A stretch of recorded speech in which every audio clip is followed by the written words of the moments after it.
and to a certain extent, the round window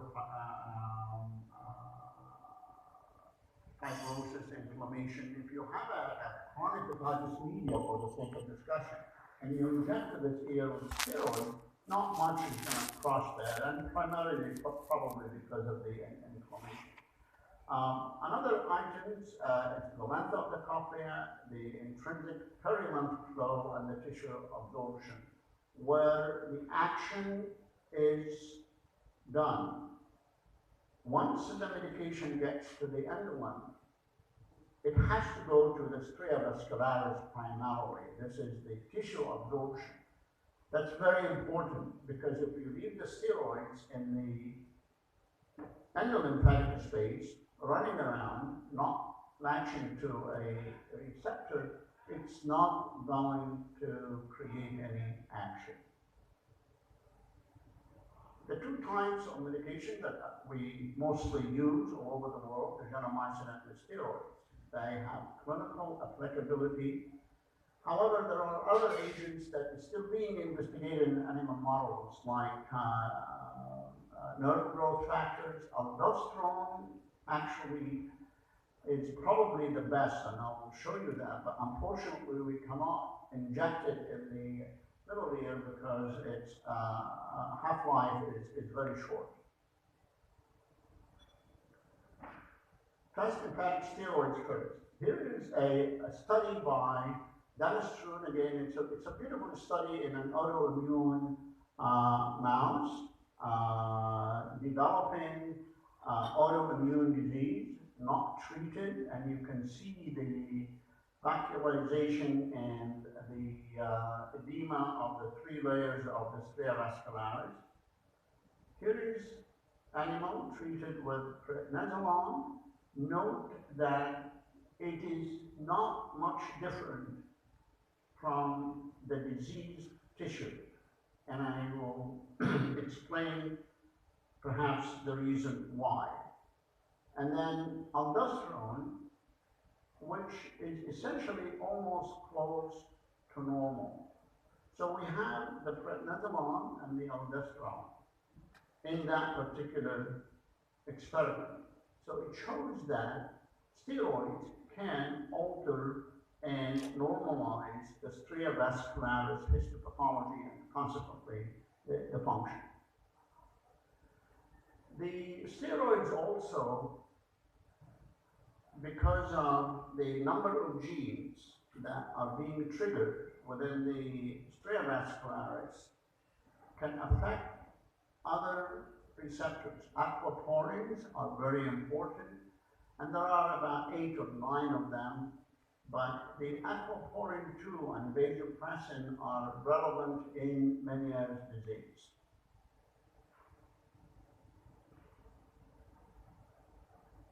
The steroids also upregulate the aquaporin 1 and 4, improving the endolymph, perilymph water transport. That was Fukushima in Japan.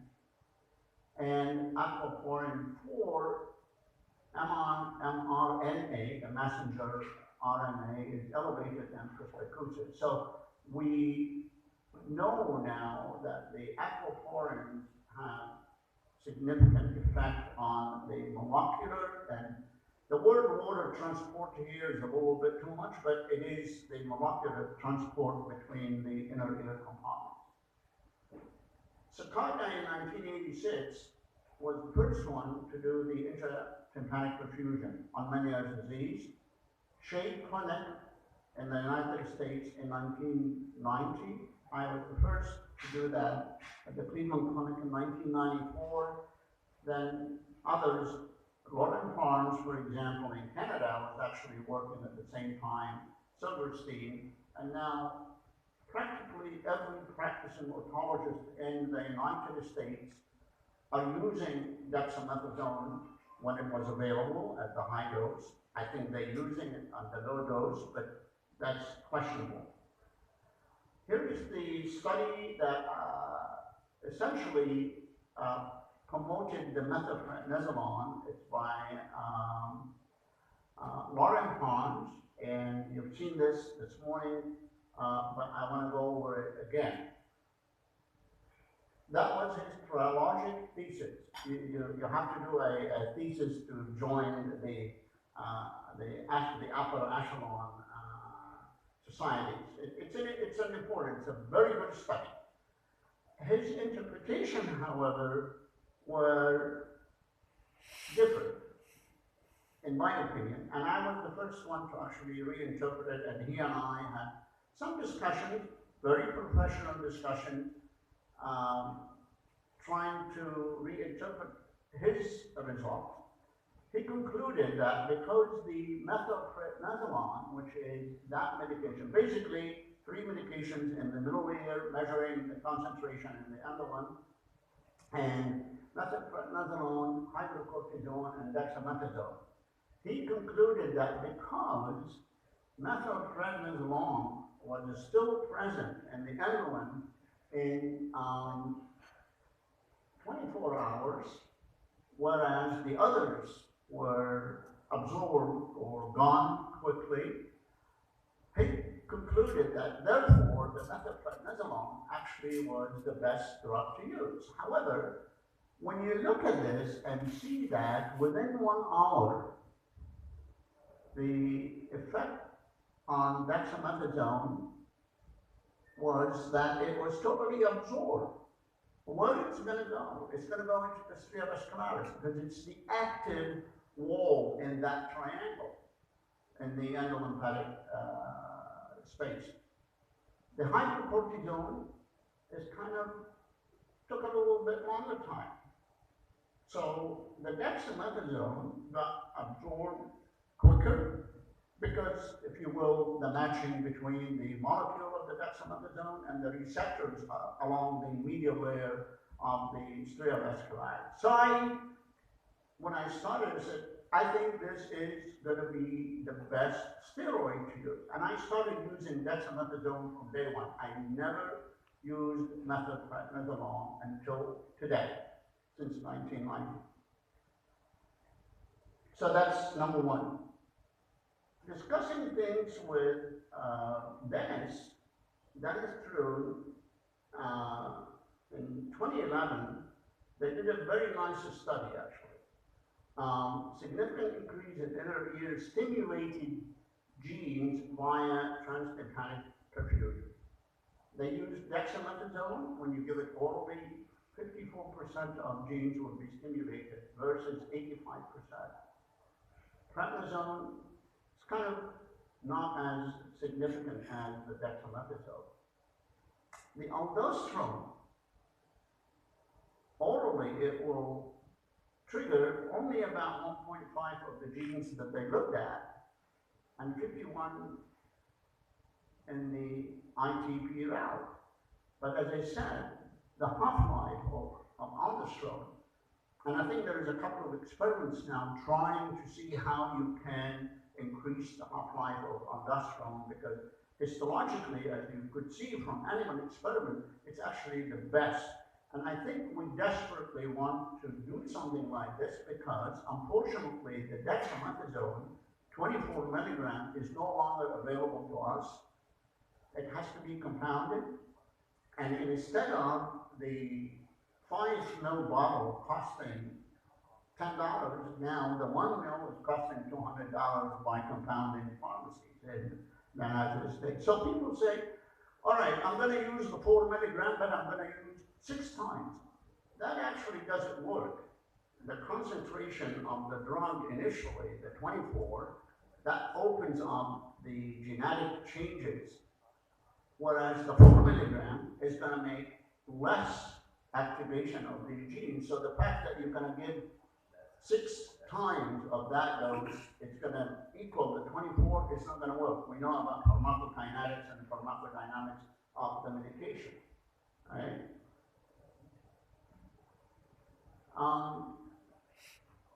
That's another study by Dennis. I almost, can I continue? I have about 2 minutes. It upregulates the and downregulates genes related to the sodium, potassium, the active one. So this is data from 1993 to 2019, collected over the years, and I have about 4,000 or 6,000 perfusions. And medication, gentamicin, no buffering, or dexamethasone, the 24 milligram per mil, and as I said here, it's not available anymore for us.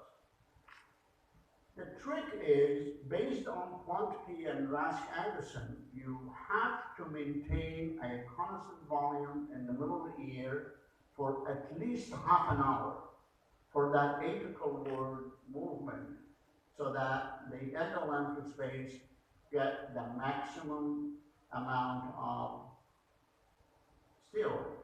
Now, I have seen many different ways through my career. People go inject blindly sometimes with an otoscope. I even did it with an otoscope. I'm not the only one that did it all correct. However, it's best to do under microscope. And if you're lucky, you get a very good view of the ear. And you can see the medicine rising, staying in the middle of the ear. Every 10 minutes, people say, okay, when you inject, you leave the patient for half an hour. After that, go home, come back. Every 10 minutes, I top up the middle ear. I think maintaining a good volume within the middle ear, so that medicine at least have a little bit of pressure to go through their own window, is a good habit to do. So the indication for gentamicin, essentially late stage of Meniere's disease, intractable vertigo, not responding to medical treatment, and more importantly, the Markin drop attacks. Word discrimination to 30%, not responding obviously to any even best hearing aids of the world. And they failed the transtympanic steroids. I think it is fair to try the transtympanic steroids first. Then you use the low dose, one injection every 2 to 3 weeks, and see how the patient responds. One important thing when you do the gentamicin perfusion is to check the other ear vestibular response. Because if you don't have vestibular response in the other ear, and you're going to knock off the vestibular response with the gentamicin perfusion, if the patient is susceptible to aminoglycosides, autotoxicity, you're going to end up with a patient that has oscillopsia. Very important, and there were a lot of cases, patients were not happy about that. And that's what I mean by the omnivalence here. In the United States, we can actually have a blood test to check for the mitochondrial DNA, and I think it is the 125, which confer the autotoxicity it clinically indicated. The gentamicin is excellent in the vertigo control and complete resolution of Markin drop attack, sometimes from one injection only. On average, they needed 2 to 3 treatments over 3 to 6 months. There is no hearing recovery, but whatever hearing is left there is totally gone in about 1% of patients. So yes, gentamicin can lead to a hearing loss, but the hearing in these ears, late Meniere's, is non-functional. Now, if you're considering to do a cochlear implant in this ear, then that's a different story altogether. Now, Meniere's disease with speech discrimination more than 50%, that is a good indication for using dexamethasone. Sudden hearing loss. The sudden hearing loss, really, in my experience, this is just a sample of a cohort. In a couple of weeks, I had 15 patients coming with sudden sensory hearing loss. It really, it didn't exceed the expected natural history of sudden hearing loss. 30% got better, 30% remained the same, and 30% get worse. So I'm not sure about the efficacy of sudden sensory neural hearing loss and dexamethasone. With the Meniere's, and I'm almost done, 2 more slides and we're done. And I've done, again, 2 to 3 injections with the dexamethasone, 24. There is a 95% reduction in the pressure. The patients, the first thing patients tell you, you know, that fullness in the ear is gone. I see them once a week. Tinnitus is reduced by about 60%, particularly, now we're talking now about people essentially with almost no one hearing except low frequency hearing loss. So it does have significant effect on the endolymphatic system. The most important finding really using dexamethasone is speech discrimination recovery.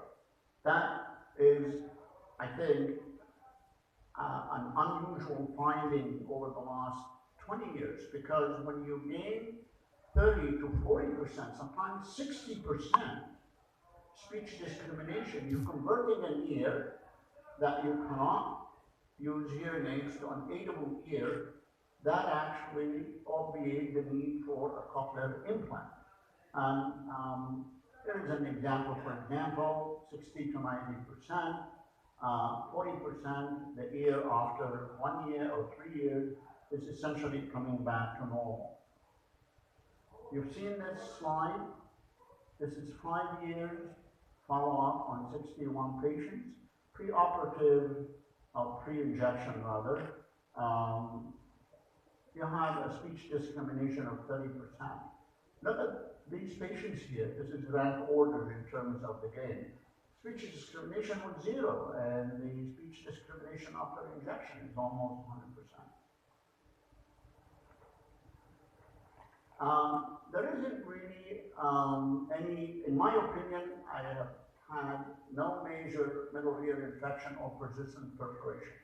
Less than 1%, and that's maybe in an ear that the tympanic membrane is compromised.